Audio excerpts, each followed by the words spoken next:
Sonography کرنے کے بعد مریم جب باہر آتی ہے تو وہ فرحین کو باہر ہی ویٹ کرنے کے لیے کہتی ہے اور اس کی امی کو دوسرے روم میں لے کر چلی جاتی ہے۔ وہ اس کی امی سے کہتی ہے، آنٹی میں نے سونوگرافی میں جو دیکھا ہے میں وہ بتا بھی نہیں سکتی۔ یہ کوئی انسانوں کا بچہ مجھے نہیں لگ رہا ہے، کیونکہ یہ انسانوں کے بچے سے کافی بڑا اور عجیب سا ہے دیکھنے میں۔ آپ میری بات مانیے تو آپ کسی عامل کو دکھائیے، کیونکہ مجھے نہیں لگتا کہ اب فرحین کی علاج میں یہاں کر پاؤں گی، کیونکہ یہ سمٹمز مجھے کچھ اور ہی لگ رہی ہے۔ آپ کو یہ بات سن کر عجیب لگے گی، میں ایک ڈاکٹر ہوں، لیکن میرا تجربہ یہ کہتا ہے کہ یہ کوئی اور مسئلہ ہے۔ فرحین کی امی یہ بات سن کر کافی پریشان ہو جاتی ہیں، لیکن وہ فرحین سے کچھ بھی نہیں کہتی اور اسے لے کر گھر چلی جاتی ہیں۔ وہ اس کے ابو سے بھی ان باتوں کا ذکر نہیں کرتی۔ وہ کچھ دن سے فرحین کو نوٹس کر رہی ہوتی ہیں کہ فرحین کافی چپ رہنے لگی ہے، لیکن اپنے ہی آپ میں وہ باتیں کیا کرتی تھی۔ ایک رات کی بات ہے جب فرحین کی امی رات کو پانی پینے کے لیے اٹھتی ہیں تو ان کو فرحین کے کمرے سے عجیب سی پھسپھسانے کی آواز آتی ہے، مانو جیسے کوئی مردانہ آواز میں کسی سے کوئی بات کر رہا ہو۔ فرحین کی امی دروازے میں کان لگا کر کے سنتی ہیں تو انہیں وہ آواز صاف سنائی دیتی ہے کہ ہاں وہ ایک مردانہ آواز تھا جو کہ شاید فرحین سے ہی بات کر رہا تھا۔ فرحین کی امی دروازہ کھٹکھٹاتی ہیں لیکن اندر سے کوئی جواب نہیں آتی اور خاموشی ہو جاتی ہے۔ تبھی فرحین کی امی اس کمرے کی چابی لے کر آتی ہیں اور دروازہ کھولتی ہیں۔ جب وہ دروازہ کھولتی ہیں اور جو منظر انہوں نے دیکھا ان کی آنکھ پھٹی کی پھٹی رہ جاتی ہے۔ فرحین بحرانہ حالت میں اپنے بستر پہ پڑی رہتی ہے۔ اس کی امی فوراً اس کے اوپر چادر ڈالتی ہیں اور اسے کپڑا پہناتی ہیں۔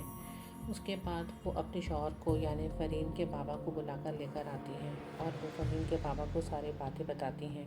وہ کہتی ہیں، مجھے جس چیز کا ڈر تھا وہی لگ رہا ہے، اس پر کسی جن کا سایہ ہے۔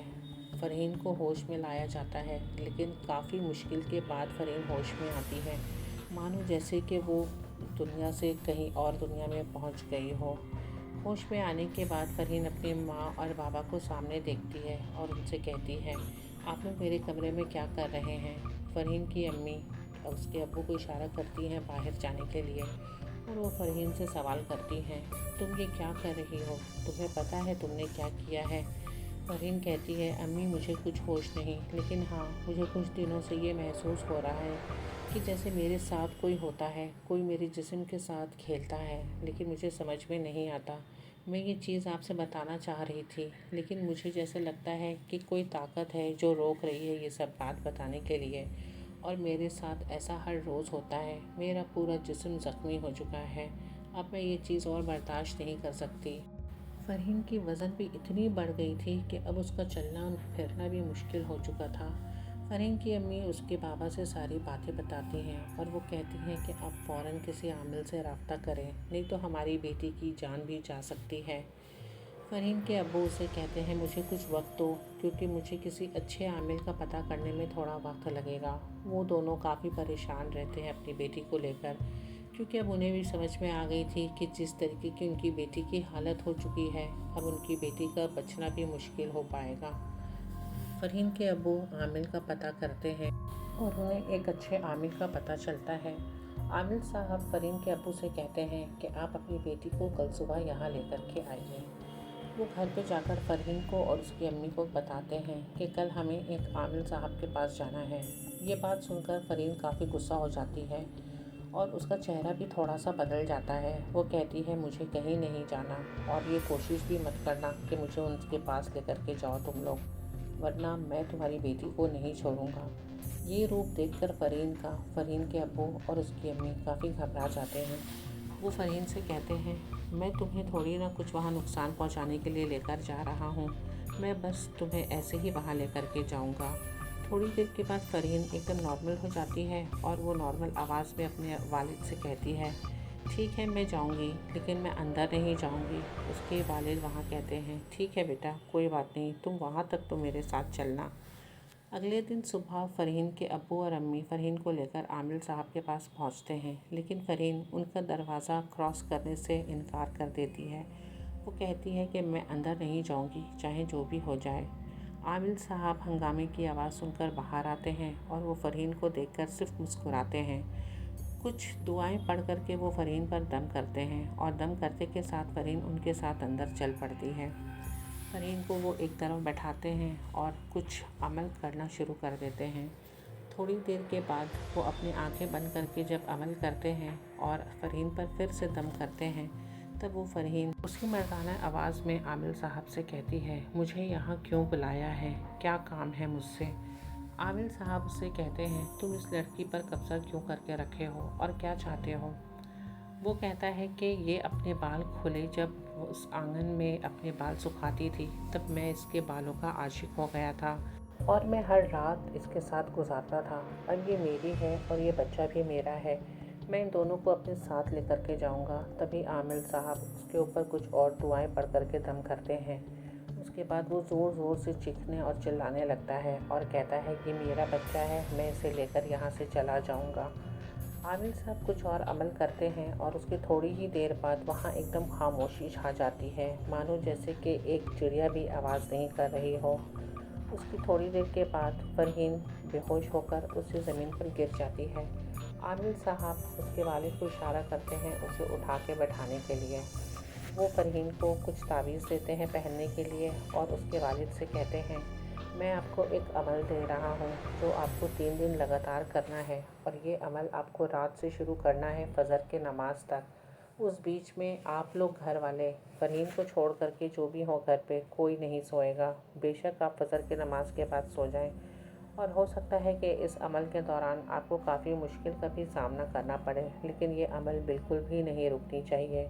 اب شرط یہ ہے کہ یہ عمل کرے گا کون؟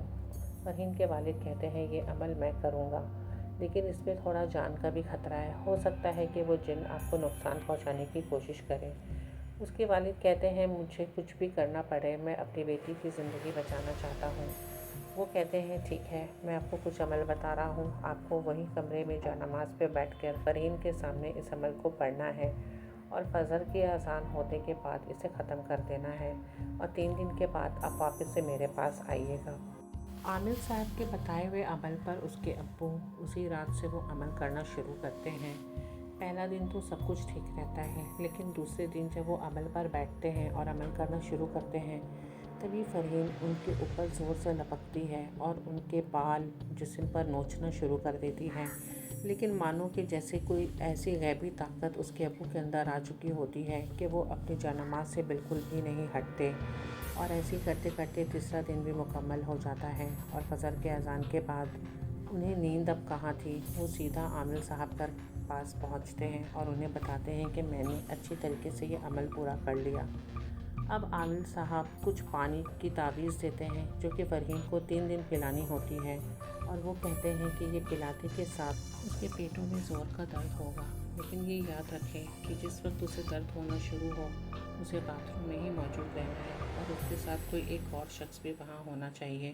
یہ بچہ جب ضائع ہوگا تو یہ موشن کے تھرو ہی ضائع ہوگا۔ اس کے بعد پھر آپ کو میرے پاس آنا ہے، لیکن آپ اس کے سسرال والوں سے یہ کچھ بات بتائیے گا نہیں، کیونکہ ایسے بھی مرد جو ہوتے ہیں وہ یقین نہیں کرتے جلدی۔ آپ کہہ دیجیے گا کہ یہ بچہ ضائع ہو گیا۔ فرحین کے ابو وہ تعویذ لے کر فرحین کے پاس جاتے ہیں اور بنا اسے بتائے ہوئے پانی میں گھول کر لگاتار 3 دن اسے وہ تعویذ پلاتے ہیں۔ جیسے کہ عامل صاحب نے بتایا تھا کہ اس کے پیٹوں میں درد ہوگا اور جب وہ باتھ روم جائے تو اس کے ساتھ بھی کوئی ہونا چاہیے، بالکل ویسے ہی ہوا۔ پانی پینے کے ساتھ تیسرے دن فرحین کے پیٹ میں زور زور کا درد ہونا شروع ہو گیا۔ فرحین کی امی اسے لے کر باتھ روم میں چلی گئیں، اور جہاں موشن کے تھرو وہ بچہ ضائع ہو گیا، جب وہ موشن ہو رہا تھا تو مانو اتنی گندی بدبو نکل رہی تھی، اور وہ موشن بالکل بھی کالا تھا، جسے دیکھ کر فرحین رونا شروع کر دیتی ہے۔ فرحین کی حالت دیکھ کر اس کی امی بھی رونے لگتی ہیں، اور فرحین مانو جیسے کہ اس کا جسم جو کہ اتنا پھلا ہوا تھا وہ اچانک سے پچک گیا، اس کا وزن نارمل کی پوزیشن پر آ گیا تھا۔ اگلے دن فرحین کے ابو فرحین کو لے کر عامل صاحب کے پاس پہنچتے ہیں۔ عامل صاحب کچھ وظیفہ کر کے اس کے اوپر دم کرتے ہیں اور فرحین کے ابو سے کہتے ہیں، آپ کے آنگن میں کسی بھی چیز کا پیڑ ہے کیا؟ وہ کہتے ہیں، ہاں، میرے آنگن میں ایک جامن کا پیڑ ہے۔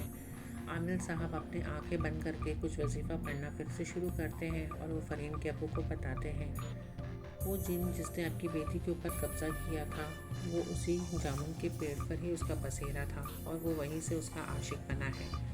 اب آپ کو جلد سے جلد وہ پیڑ کٹوانی ہے اور اس پیڑ کی جڑ جو کہ کٹنے کے بعد بچی رہے گی زمین کے اندر اسے جلا دینا ہے، اور آگ تب تک جلتی رہے جب تک وہ جڑ پورا ختم نہ ہو جائے۔ اس چیز کا دھیان رکھیے گا۔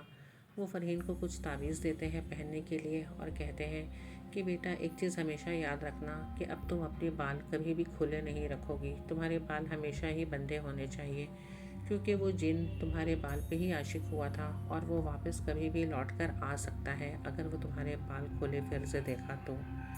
وہ فرحین کو کچھ تعویذ دیتے ہیں پہننے کے لیے اور کہتے ہیں کہ اسے تم اپنے گلے میں ہمیشہ پہن کر کے رکھو گے، اور اگر ایسا کبھی ہو گیا کہ یہ تعویذ تم سے گم جائے تو تم میرے پاس ضرور آؤ گی۔ فرحین کے ابو لے کر فرحین کو گھر چلے جاتے ہیں اور ان کے بتائے ہوئے باتوں پر عمل کرتے ہیں۔ وہ فوراً کچھ لوگوں کو بلا کر وہ درخت کٹوا دیتے ہیں اور جو جڑ زمین کے اندر بچی ہوئی ہوتی ہے وہ اسے تب تک جلاتے ہیں جب تک وہ پورا جل کر راکھ نہ ہو جائے۔ جس وقت یہ پیڑ کو کاٹا جا رہا تھا اس وقت مزدوروں کو کافی چیزوں کا سامنا کرنا پڑا۔ وہ پیڑ فوراً اتنی جلدی کٹ بھی نہیں رہی تھی اور کچھ مزدوروں کو عجیب سی چوٹ بھی لگ گئی تھی، لیکن اللہ کا نام لے کر، جیسے کہ عامل صاحب نے کچھ پانی بھی دیا تھا دم کر کے کہ جب وہ پیڑ کاٹا جائے تو اس کے آگے پیچھے وہ پانی ڈال دیجیے گا، جس کی وجہ سے پیڑ میں کٹنے کی کوئی بھی رکاوٹ نہیں آئی اور پیڑ بھی کٹ گیا اور وہ جڑ بھی جل گیا۔ فرحین نے جیسے کہ اس کی امی نے بتایا تھا اس کو کہ اب تم اپنے شوہر کو فون کر کے بتا دو کہ یہ بچہ ضائع ہو گیا ہے۔ فرحین گھبراتے ہوئے اپنے شوہر کو فون کرتی ہے اور اپنے شوہر سے رو رو کر کے یہ بات بتاتی ہے۔ اس کا شوہر یہ بات سن کر کافی غصہ ہو جاتا ہے۔ تبھی فرحین کہتی ہے آپ کو بچہ ضائع ہونے کا تو غم ہے لیکن یہ غم نہیں کہ میں مر کے بچی ہوں۔ تبھی فرحین کا شوہر اسے کہتا ہے کہ میں بس آج ہی تمہیں لینے کے لیے آ رہا ہوں۔ اس کا شوہر شام کو جب گھر آتا ہے تب وہ فرحین کی حالت دیکھ کے کافی پریشان ہو جاتا ہے۔ گھر تو وہ کافی غصے میں آیا تھا لیکن پھر فرحین کی حالت دیکھ کر وہ اسے اسی طرح محبت اور پیار سے لے کر اپنے گھر چلا جاتا ہے۔ آج فرحین کی اس بات کو 3 سال ہو چکی ہے اور فرحین کے اب 2 بچے ہیں۔ اب فرحین اپنے بالوں کو کبھی کھلا نہیں رکھتی، جبکہ اس کے شوہر بھی اسے کہتے ہیں کہ تم بال کھلا رکھو، لیکن فرحین کے دل میں اس چیز کا ڈر بس گیا ہے کہ کہیں میں بال کھلا رکھوں اور پھر میرے ساتھ کچھ غلط نہ ہو جائے۔ فرحین کا ڈر اب اتنا زیادہ بیٹھ گیا ہے اس کے سینے میں کہ وہ اپنے شوہر کے پاس جانے میں بھی اسے خوف آتا ہے۔